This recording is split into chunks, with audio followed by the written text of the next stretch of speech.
Hi, and welcome to part one of our Kitten Fostering 101 training. Thanks for joining us, and I hope that the information we provide today will help you to become fabulous kitten fosters. Let's get started. First, we would like to thank you for your interest in becoming a kitten foster parent. Working together, we can save more kitten lives. Our goals are to provide the best possible environment for each cat and kitten in our care, with the ultimate goal in finding them the best adoptive family for the rest of his or her life. Being a good foster family is crucial to helping us to achieve these goals. I'm Lori Mello, and I'm the Executive Director of Itty Bitty Orphan Kitty Rescue, also referred to as IBOK Rescue.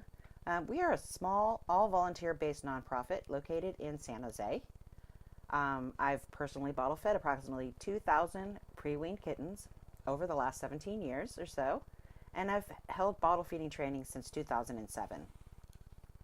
Our organization is dedicated exclusively to the welfare of orphan kittens, and we also sponsor innovative programs like the Pre-Weaned Kitten Project.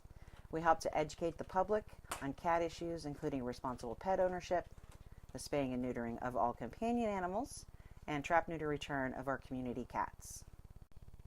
So, what is fostering?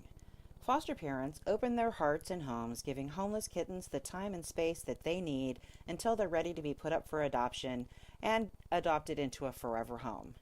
The foster parents provide the personal care, while we provide the medical care and guidance to help these kittens grow big and strong and healthy. And why do kittens end up in foster care? Well, there are 4 common reasons. 1, the kittens are too young or underweight to be placed up for adoption. A mother cat and her nursing kittens may need a home environment where they can feel safe and receive proper socialization and love. A kitten may need time to recuperate from an illness or injury. Or a kitten may be semi-feral and need socialization or behavioral modification before being placed up for adoption. So what are the duties as a foster parent? Well, we expect you to provide daily care and feeding and any necessary medications as prescribed by a veterinarian to help socialize the kittens and give them plenty of TLC, to provide transportation for medical appointments, vaccine clinics, and adoption fairs, and to be committed. These kittens will likely be in your care until they are ready for adoption. Before we can place kittens in a foster home, it's important for us to know the skill level of the foster parents.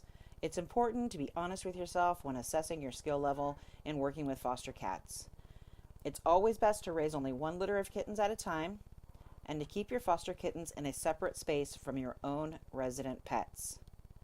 Please do not accept a kitten that requires more than you can provide, so be realistic about your experience. What kind of kittens are you interested in fostering? As we talked about before, the general categories are kittens that are still nursing with the mother cat or being bottle fed if they're orphaned, weaned, self-feeding kittens. These kittens are typically 4 weeks or older. Semi-feral kittens who just need some socialization and time to learn to trust people, or kittens and cats that are recovering from an illness or an injury. You need to decide which type of kitten you would like to foster so that we know which kittens to place in your home. Pre-weaned kittens without a mother cat require around-the-clock care, just like human babies do, so you need the time and energy and stamina to devote to them until they can eat and use a litter box on their own, which is usually about 4 to 5 weeks old. We have a separate training program for pre-weaned kittens, so if you're interested in learning how to bottle feed, stay tuned. It will follow this presentation. Another major consideration is whether you can give medications and provide supportive care if your kitten becomes ill. Unfortunately, some kittens die for no apparent reason despite all of our best efforts. These young kittens' immune systems are often compromised, and we just do not always know their history. Semi-feral kittens offer additional challenges as they have not been socialized to humans, and they might require extra patience and love to help build that trust. If you decide to foster shy kittens, we would be happy to give you tips on how to socialize these kittens and help them become adoptable cats.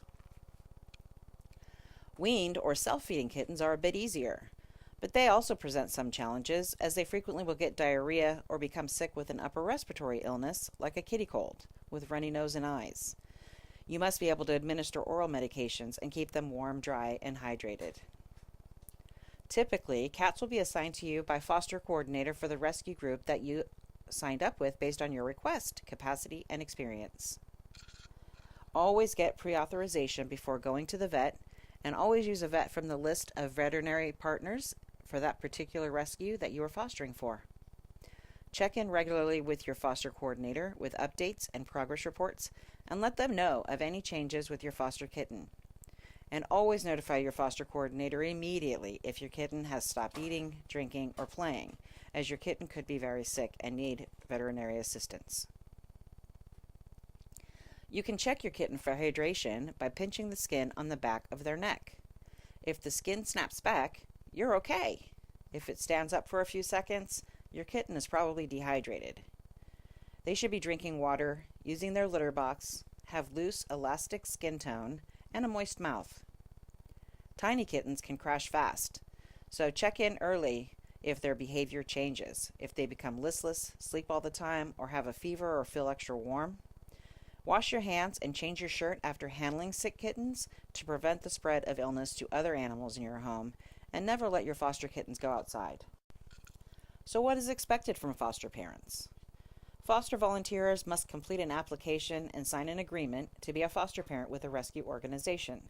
The contract usually states that the kitten is the property of the rescue group and that the foster parent agrees to foster the kittens until the kittens are adopted or another foster home can be found. To ensure proper care of your foster kittens, we may also need to schedule a home visit to make sure that everything is going well. We promote the spaying and neutering of all companion animals and trap, neuter, return, or TNR, of community cats. Foster volunteers must also promote spay and neuter. All the cats inside and outside of our homes over 3 months old should be altered to prevent unwanted births. Please let us know if you need help to accomplish this. Fosters must agree to bring foster kittens to their scheduled vet appointments and to adoption fairs so the kittens can be shown and adopted. For the health of the kitten, it's very important that the vaccine schedules be kept. Kittens should receive an FERCP vaccine every 3 weeks, beginning when they are about 5 weeks old, and should continue every 3 weeks until they reach at least 16 weeks old. Kittens over 8 weeks of age who are ready for adoption are required to attend regular pet adoption fairs at least twice a month, every week if possible. It's important that we work together and that you cooperate and be a part of the adoption process. So how do kittens get into our rescue group? All cats and kittens must first go through the intake process. If you're already caring for a kitten that you would like us to consider for our foster program, please contact us for an assessment.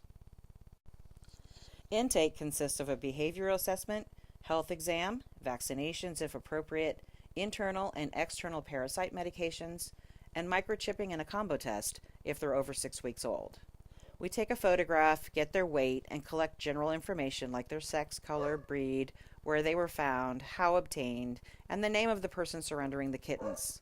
Most of our kittens will come from the San Jose shelter, and they may already gathered some of this information. All of this information will be used to create a paper record and also entered into the computer system so that the kitten can be tracked by the rescue group. What are some of the challenges of fostering? Fostering is a family commitment, so everyone in the family should agree to fostering before bringing any kittens home. Fostering can sometimes be exhausting. If you're fostering very young kittens, don't expect to get much sleep those first couple of weeks.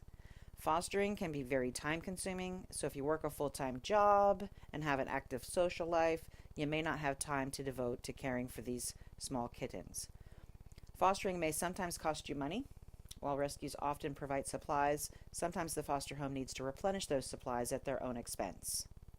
And it can be painful to say goodbye to your fosters when they're ready for adoption. But fostering can truly be the most rewarding and fulfilling things that a true cat lover will ever do. What are the qualifications for fostering?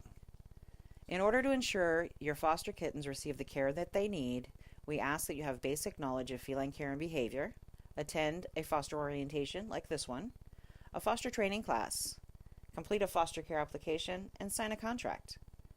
You should also have an area in your home where your foster kittens can be isolated from your own companion animals. Have a flexible schedule to allow time for routine vet exams and vaccinations, as well as any emergencies that may occur. You also need to be able to commit enough time to socialize your fosters and be at least 18 years old.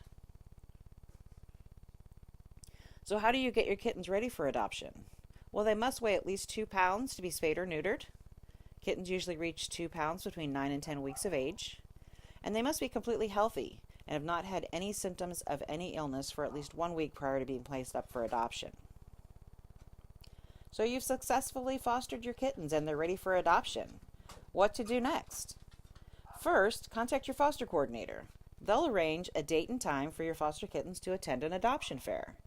These decisions will be made by the foster coordinator based on the availability of space at any given fair location. Well, that about wraps it up. We want to thank you for your time and for caring about cats in our community and wanting to be a part of the solution. Together, we can save the lives of homeless cats and kittens and find them loving homes. Your dedication and compassion, love and hard work will make all the difference in the world to these little kittens. Thank you so much for joining our team. If you're ready to start fostering kittens, you can watch Kitten Fostering 101 Part 2, which comes up next. If you're in the Bay Area, you can contact IBOK Rescue at info@ibokrescue.org. Thanks so much.